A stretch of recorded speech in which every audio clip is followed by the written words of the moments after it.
Bismillahirrahmanirrahim. In this video, we will discuss about the flux factor estimation for induction motor field oriented control. The rotor flux can be estimated with the help of two methods.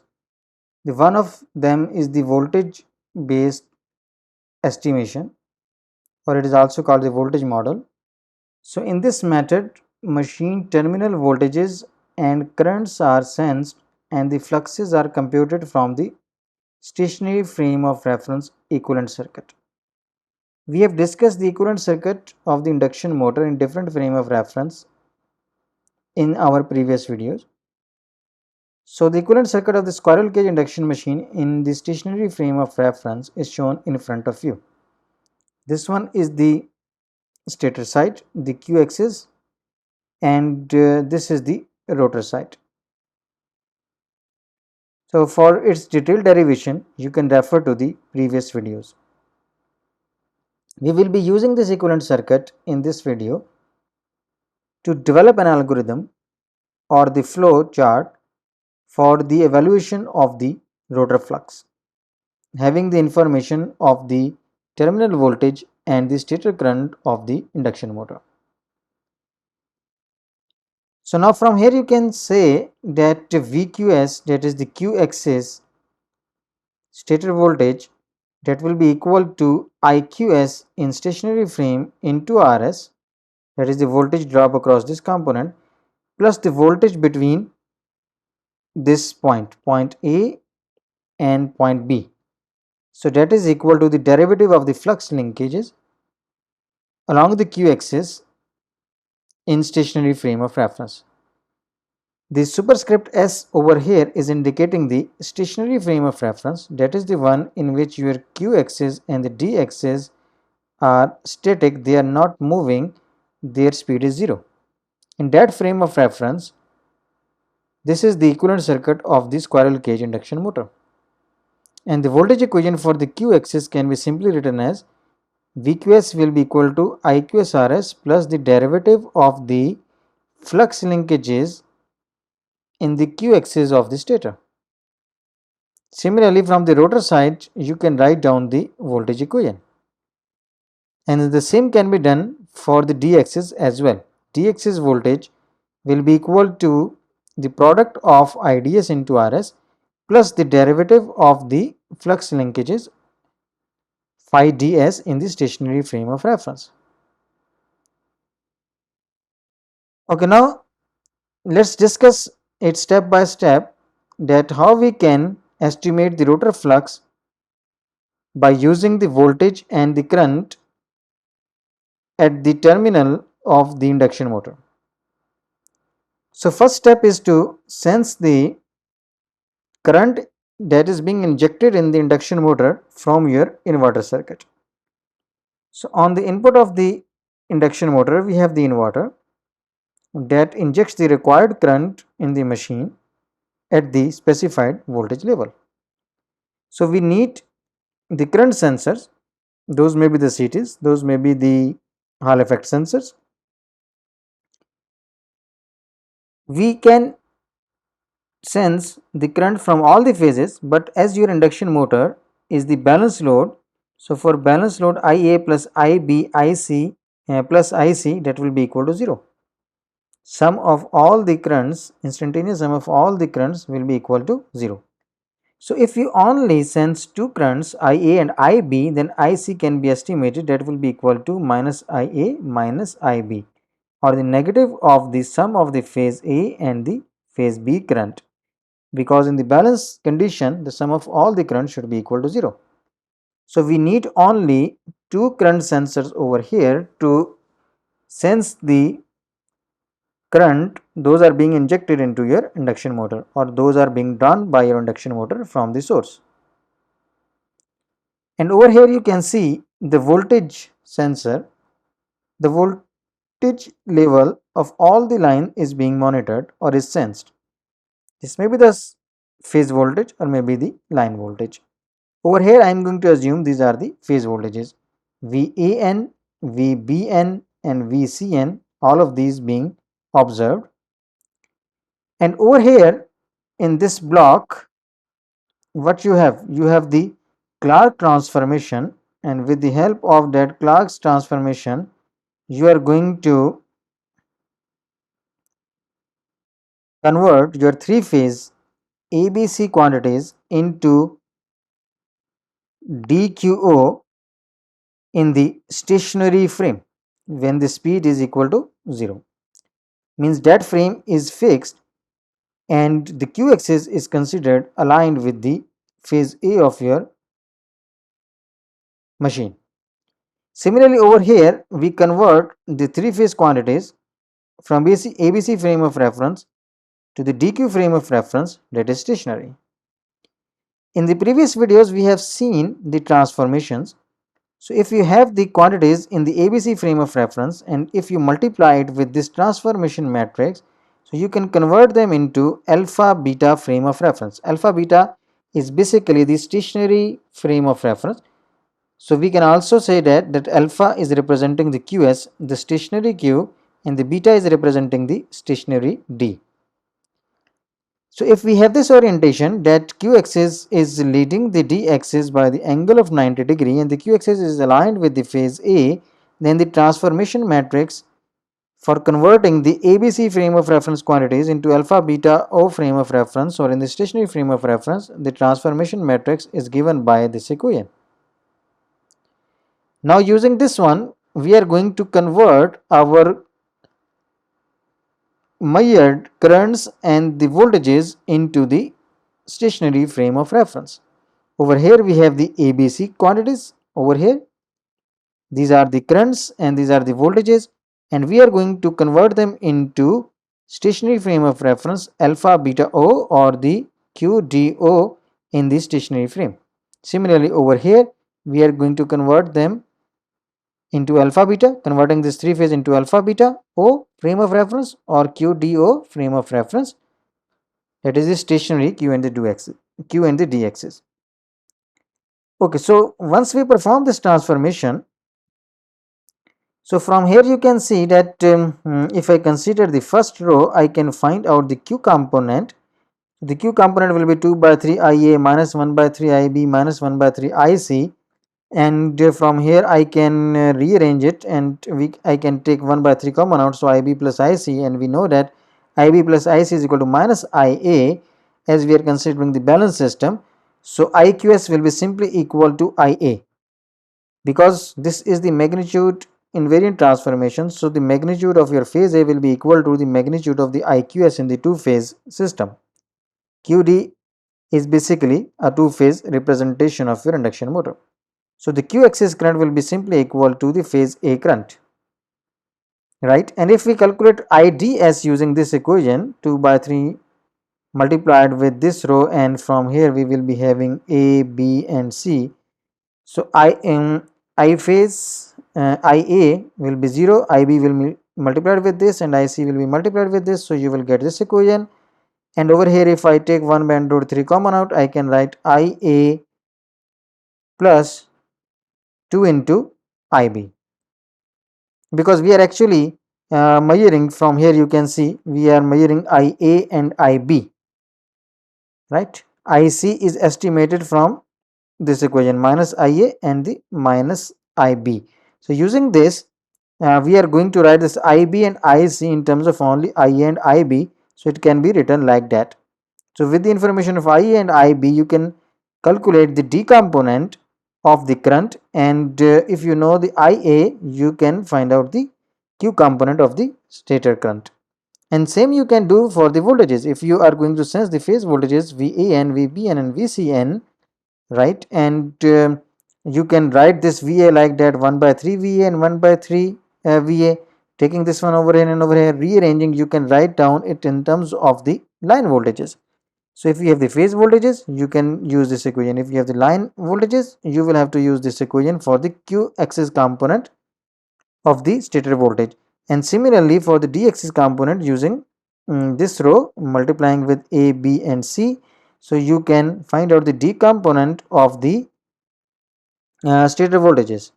So that is given by this equation, or if you take minus 1 by under root 3 common, So VB minus VC, that will be equal to line voltage VBC. So in the first step you determine IDS and IQS with the help of this Clark transformation, and you determine VQS and the VDS. So that is shown over here in this diagram in the step 1, that you are going to calculate IDS and IQS and then VDS and the VQS using the Clark transformation that we have discussed in the previous videos.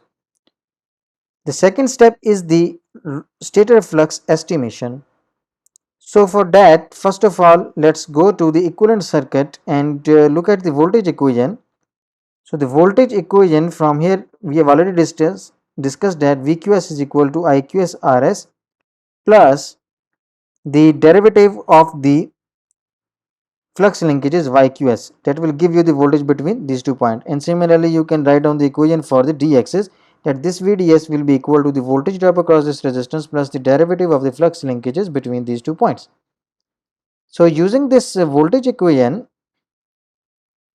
we can work out the phi ds.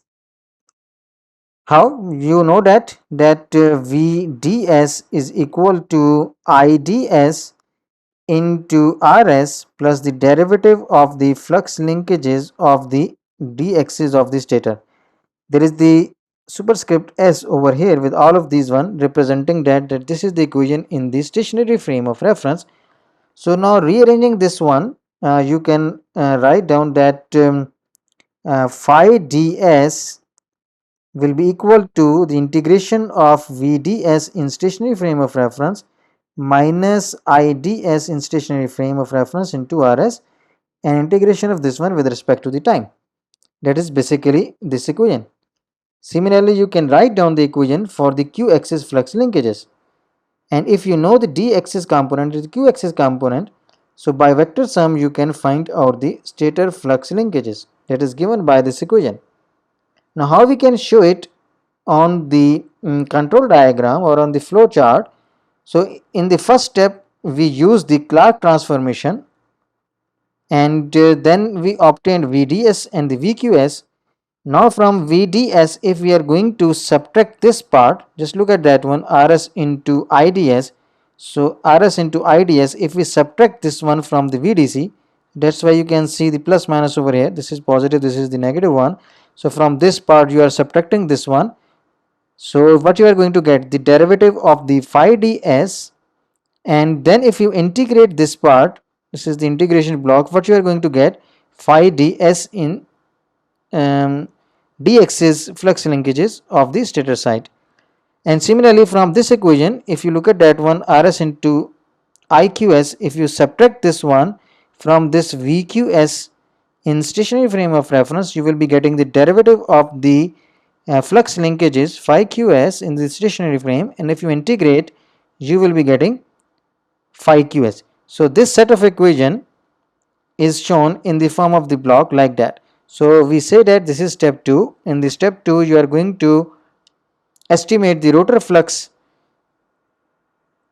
with the help of this block, right? So this is step 2, that after sensing the currents and the voltages, you are going to estimate the stator flux linkages using the equation from the equivalent circuit of the induction motor in the stationary frame of reference. Now in the next step, the step 3, you are going to estimate the magnetizing flux, that is the flux across this branch, the magnetization branch, right? So what this will be equal to, if we consider the d axis, this one, so for d axis this phi dm will be equal to the total flux, that is flux linkage of the d axis of the stator side is phi ds, and from that if you subtract the flux linkages because of this leakage inductance, and that will be equal to LLS into IDS in the stationary frame. This part is representing this one. So if from the total flux linkage, if you subtract this part, you will be left with this one. So you can write down this equation, or another way to represent it is that that you have this magnetizing inductance Lm, through that you have the current IDS and the IDR. So Lm into IDS plus IDR, in the stationary frame of reference you will get the flux linkages across this magnetization branch, and the same you can do for the Q axis. So phi QS is the total flux linkage. From that, if you subtract this part LLS into IQS, you will get the flux linkage across this magnetization branch, or through this magnetization branch you have the IQS and the IQR in the stationary frame of reference. So taking the sum of these currents, multiplying it with Lm, you will get the flux linkage across this magnetization branch. So now let's mention this step 3 on the flow diagram. This was step 1, that we used the Clark transformation, and then in the step 2 we have estimated the stator flux linkages. This was step 2, and in the step 3 what we are going to do, we are going to implement this equation. So just look at this part, that if you subtract this one LLS into IDS from phi ds, you will get phi dm. And similarly for the Q axis, if you subtract LLS into IQS, leakage flux linkages, from the phi QS, the total flux linkages, you will get phi QM. So that you can see over here, LLS into IDS is being subtracted from the phi ds in the stationary frame of reference, and similarly you are subtracting LLS into IQS from the phi QS. So what you will be left, you will be getting phi dm, the flux linkages of the magnetization branch over the d axis in the stationary frame of reference, and similarly over here you are getting flux linkages of the magnetization branch in the q axis equivalent circuit in the stationary frame of reference. So we have estimated the flux linkages across these two branches, magnetization branch, this is for the d axis and this is for the q axis, right? So once you estimate these magnetization branch flux linkages or the magnetizing flux linkages, then the next step is to estimate the rotor flux. So for that, now looking at this equivalent circuit, we can write down this equation, that is the rotor flux linkages of the d axis in the stationary frame of reference will be equal to Lm into IDS, right? This current from and this magnetization branch, Lm into IDS.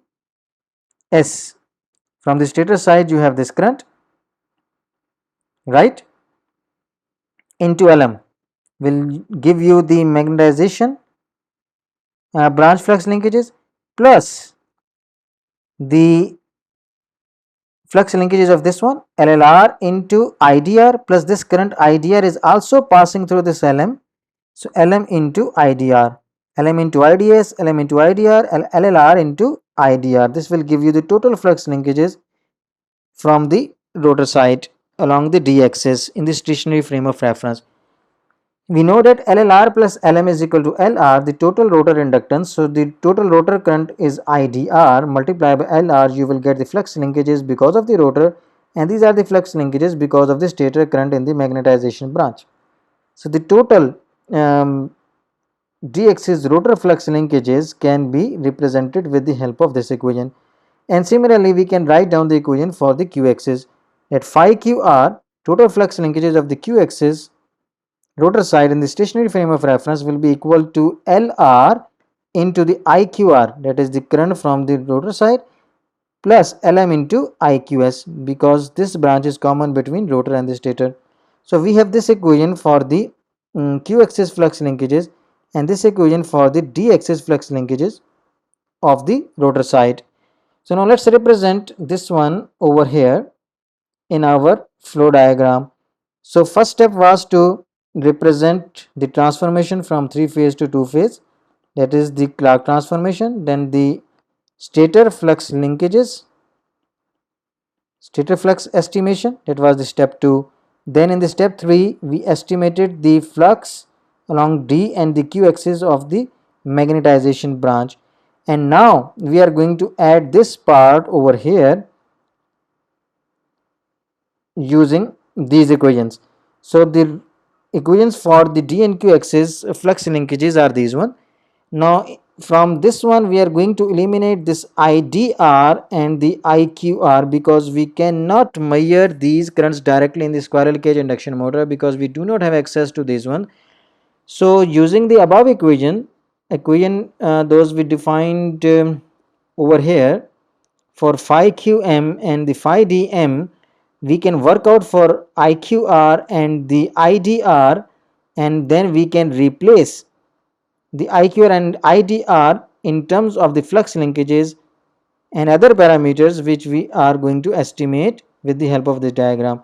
So now if we use IDR and IQR from the phi dm and the phi qm equations, we can write phi dr like this, that will be given by this equation, and similarly the phi qr will be given by this equation.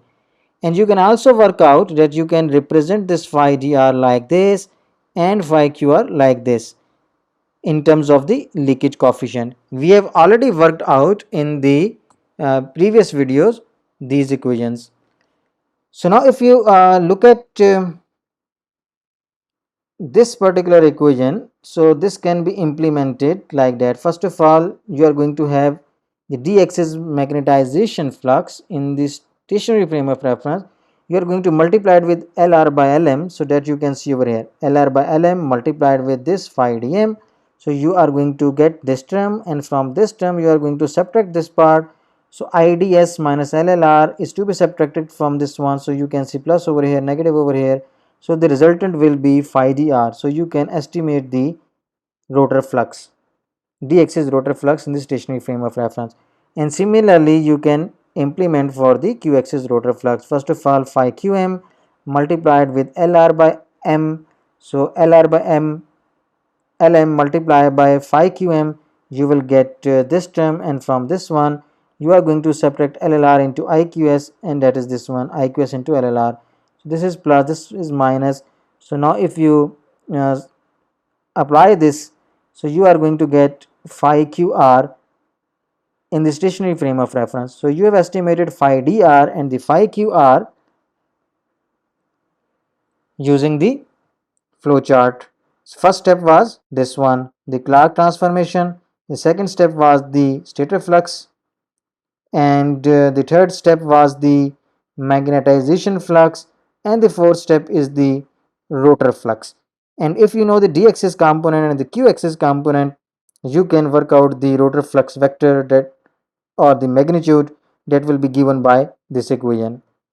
So we have already seen the torque equation in the previous videos, that is given by this one, that if you know the rotor flux d-axis and the q-axis rotor flux in the stationary frame of reference, and if you know the stator current q-axis and the d-axis multiplied with this Lm by Lr, you will get the torque, right?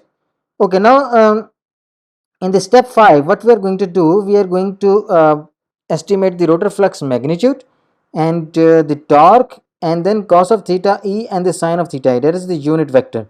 So to understand this one, just look at over here, we have the stationary frame of reference qs and the ds, and that is stationary, that is not rotating. The speed of this frame is 0.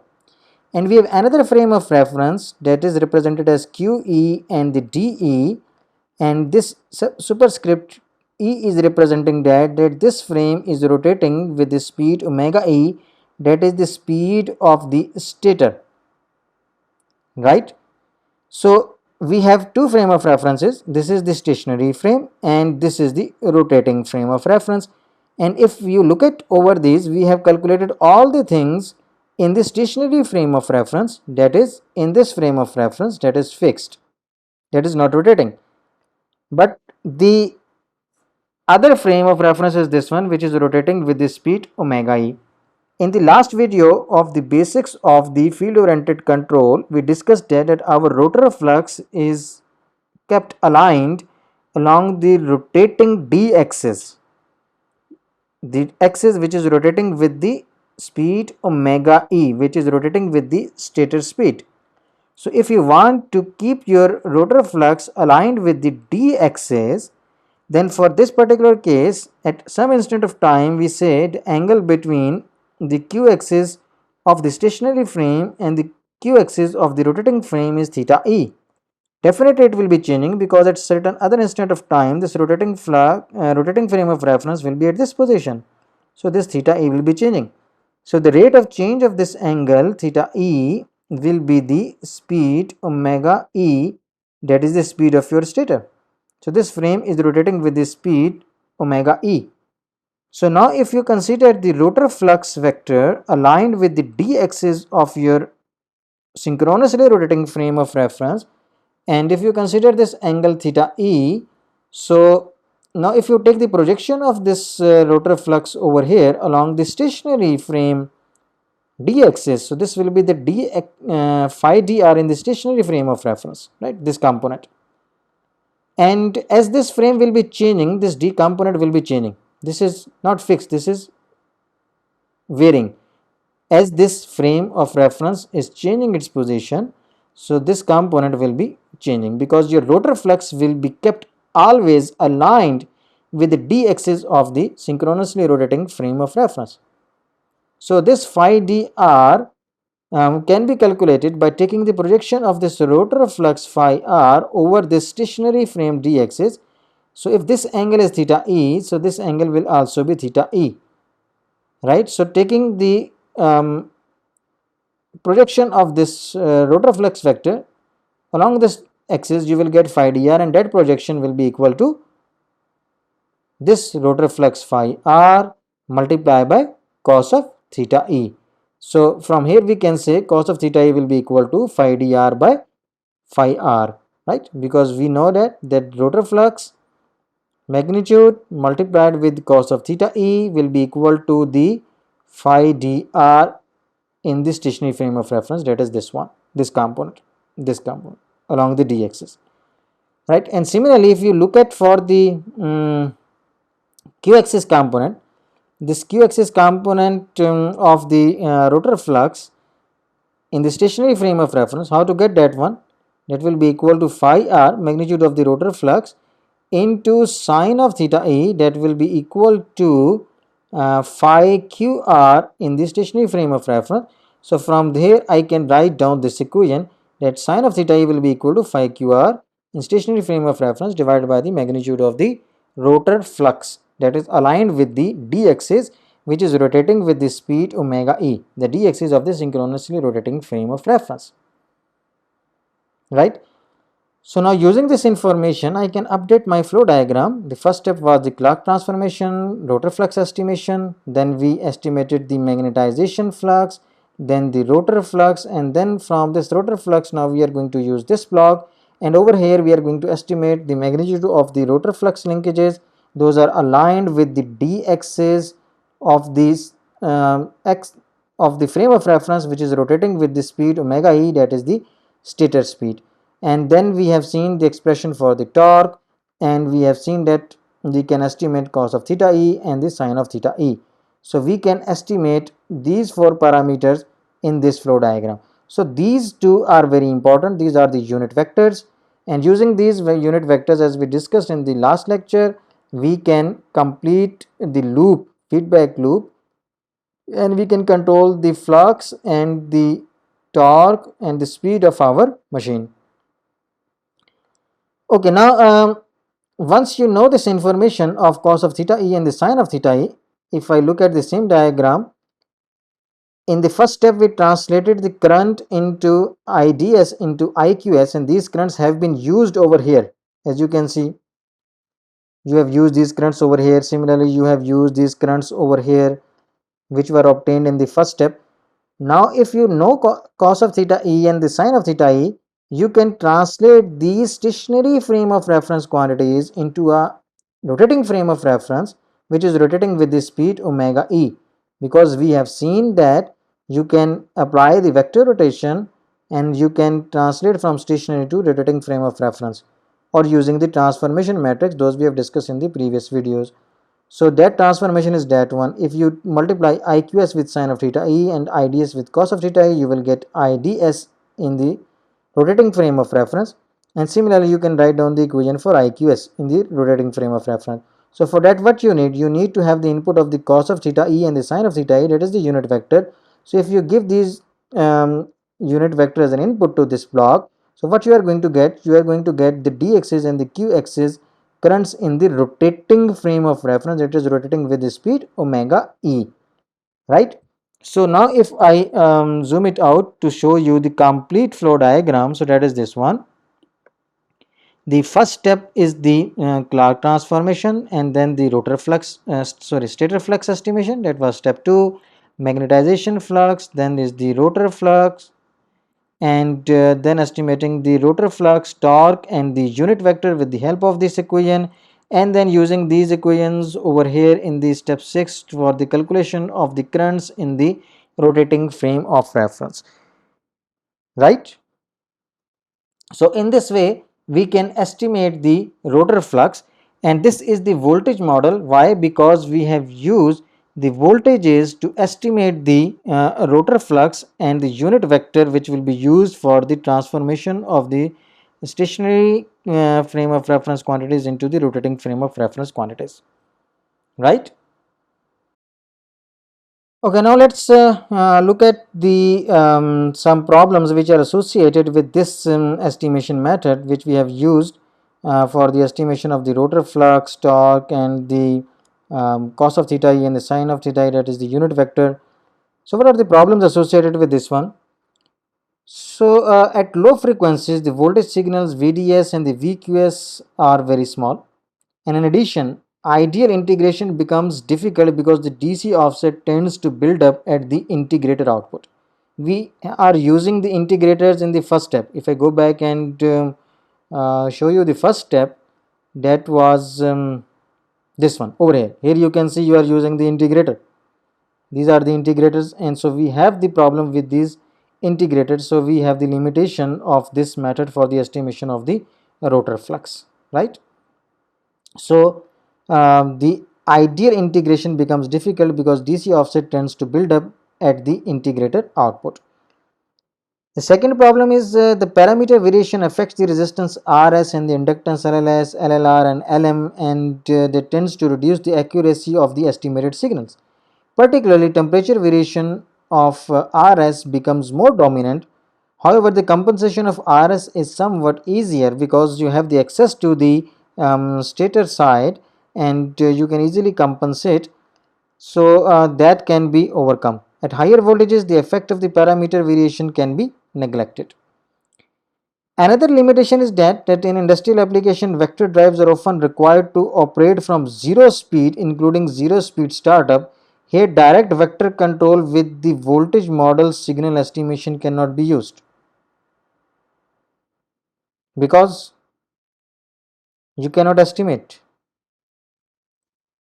stator flux linkages, rotor flux linkages, and the magnetization branch flux linkages, because at the zero speed your voltages will be zero, and you cannot use this voltage based model to estimate the different parameters of your induction motor. So these are the some problems which are associated with this one. However, if you are going to use it in the speed range that is not zero but above that one, this will be working very good. Okay, so now if I summarize, first of all, we calculated the stator flux with the help of these equations. Those we have seen from the equivalent circuit of the induction motor, and we have written the equation for the d axis and the q axis flux linkages using the integrators, and then we have worked out the magnetization flux with the help of these equations, and then in the third step we have estimated the rotor flux linkages. Rotor flux linkages we have written in this form using the IQR, eliminating IQR and the IDR because we do not have the access directly to the rotor currents. Those are not measurable in this specifically in the squirrel cage induction machine. So we eliminated those one and we have written IDR and the IQR like this. And then you can do simple mathematics and you can use this IDR over here in this equation IDR, right, and similarly this IQR over here, and from these two equation you can work out phi dr and the phi QR independent of the rotor current. So you can go through these equations and finally you can write down the phi dr in terms of phi dm and the IDS, right? And similarly the phi qr in terms of IQS and the phi qm, and then you can implement the model of that one. Okay, so these phi dr and the phi qr, the flux linkages of the rotor side, can also be expressed in the number of other ways. So you can go through these simple steps, and finally you can represent this phi dr in terms of the leakage flux coefficient like this. And similarly you can do for the q axis of the rotor. So the notes will be available in the link of this video, so you can download and go through the notes for this derivation. Okay, so we have seen this diagram as well, step by step, that how we can estimate the rotor flux and the unit vector with the help of the model of the induction motor in the stationary frame of reference.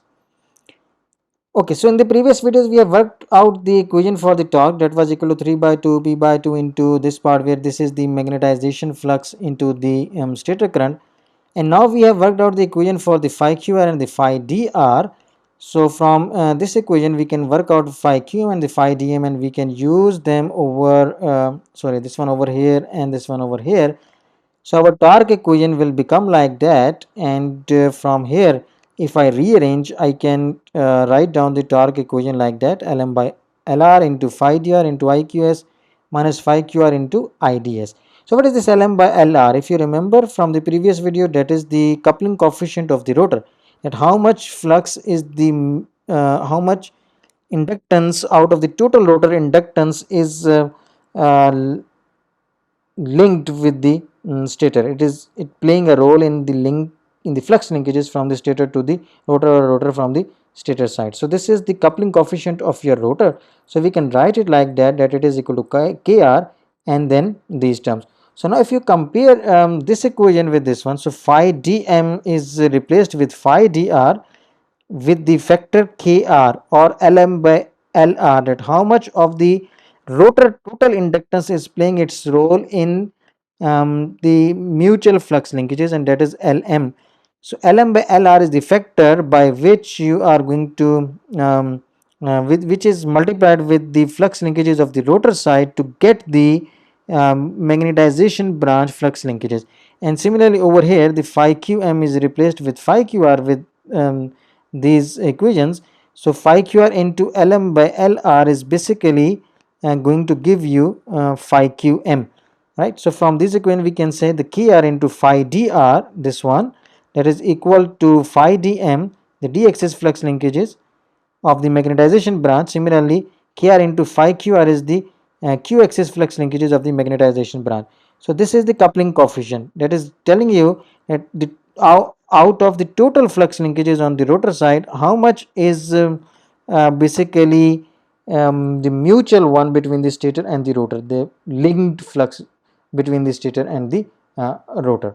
So if I conclude this video, we have seen the rotor flux estimation in detail using the voltage model, that is by sensing the voltage and the current at the terminal of the induction motor, right? And basically it's the voltage model, because the major instruction is major information is extracted by looking at the voltage of the induction motor. So this is one of the important tool for implementing the field oriented control, because you know that in the last lecture we discussed the direct and the indirect method for the field oriented control. If I go back to that diagram, this was the block diagram for the direct vector control. So in that we need to estimate this unit vector. So we have seen now in detail this voltage model estimation, that using the voltage and the current of the machine terminal, how you can find out this or work out this unit vector, and you can implement the FOC field oriented control for the induction motor. And we have estimated this rotor flux as well using the voltage model, and that will be used over here as well to implement the flux command. So in the next video we will see the current model, and then later on we will see the indirect vector control derivation as well. That's all from this video. Thank you very much.